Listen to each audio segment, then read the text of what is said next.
just based off of this 11 pick haul that they have brought into the prospect pool, what are your initial thoughts? What is just your raw reaction of what Kyle Davidson did this week? Well, I love the top three. Obviously, Connor Bedard is just a elite level talent. It is like winning the lottery, and that's exactly what the Hawks did.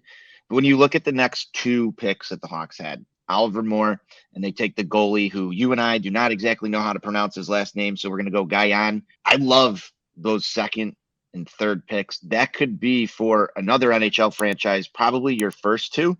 And you would have to say, are you happy with this? And I think when I look at both of these names, Oliver Moore was a kid that they tried to trade up and get, and were surprised that he was still on the board. He's a center, a good talent, good kid, good frame. I like what we have in Moore, and then the fact that they went out and drafted a goalie with their next pick.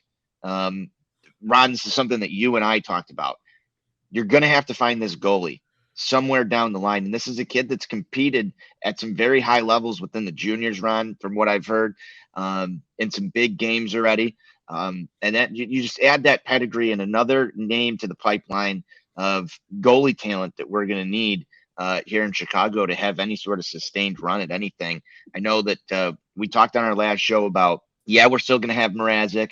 Yeah, we're still going to see if Soderblom can figure this out this season. But I like that they went and stocked the cupboards here again, Ron, with another sort of high end prospect goalie talent here, and I thought he did it early enough where you can grab one of the better names off the board, and that's exactly what Kyle Davidson did. When you look down the rest of the draft, Ron, I know maybe one of these guys might come out and surprise you. Some of them are going to be traded, but you got to love Marcel. 6'4". He's got the same name twice. It's fantastic. I love it. I love that draft pick, even if he never plays for the Blackhawks.